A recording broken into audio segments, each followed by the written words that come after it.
I just watched someone die. CPR questions: where did I go wrong?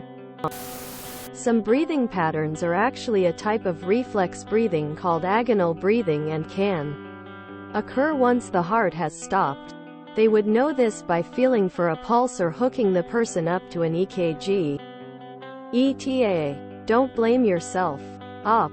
You didn't do anything wrong, and few people without medical training would recognize this. As an ICU physician, I can tell you that cardiac arrest outside the hospital has a very low survival rate of around 10%. Even in the hospital, with the fastest response of highly trained professionals with the best equipment, that only goes up to about 25% surviving to hospital discharge, because it depends on our ability to fix what caused the heart to stop in the first place. CPR has an incredibly low success rate even when done by professionals. If he was at the point of needing it before they even arrived, his chances were already low. You didn't do anything wrong, you did your best. As a side note, when we were taught CPR, the instructor made a comment that stuck with me. First aid is designed to keep the person in the same condition you found them until EMS arrives. The best trained first aid responder cannot bring a dead person back to life.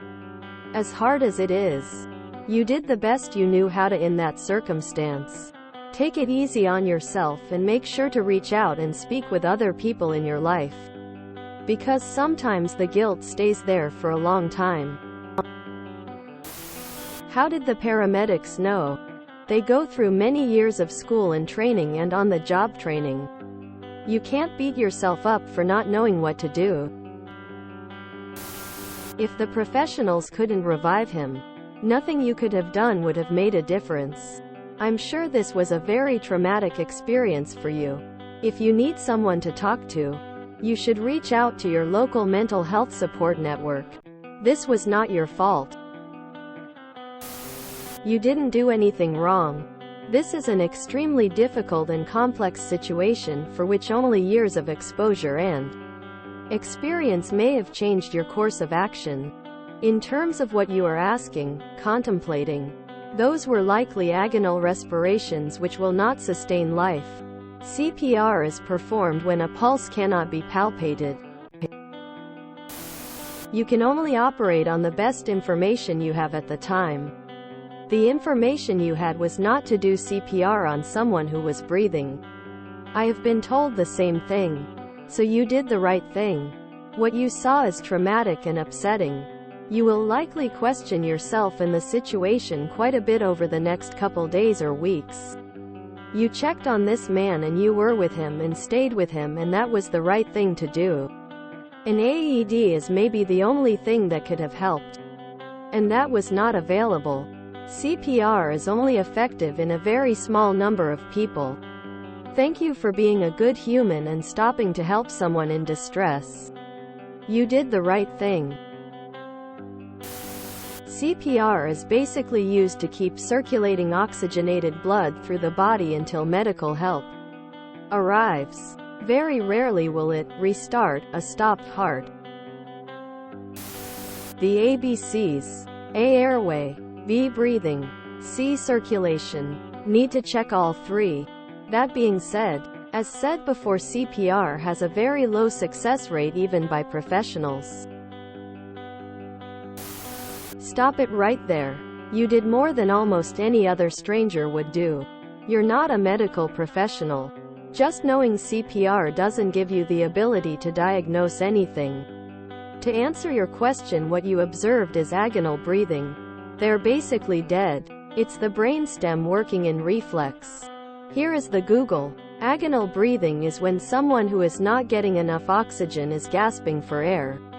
It is usually due to cardiac arrest or stroke. It's not true breathing.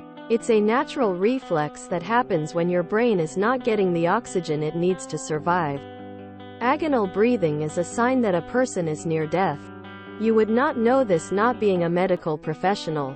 At this point, CPR is basically useless.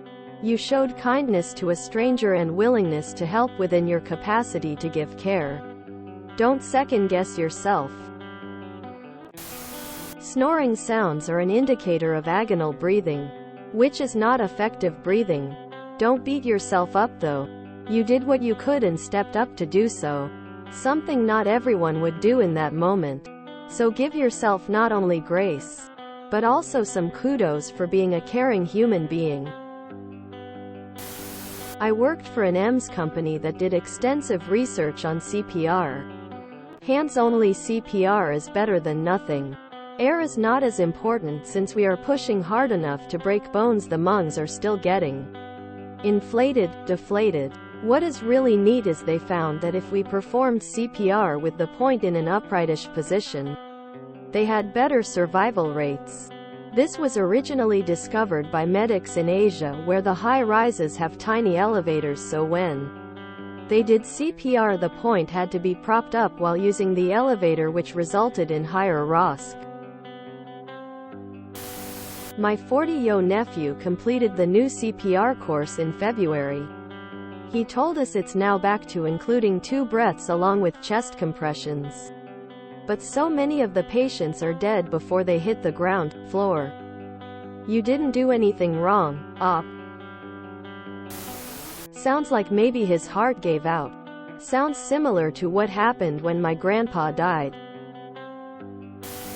First aid instructor in EU. We advise students to start CPR, comprised of cycles of 30 chest compressions and 2 rescue breaths.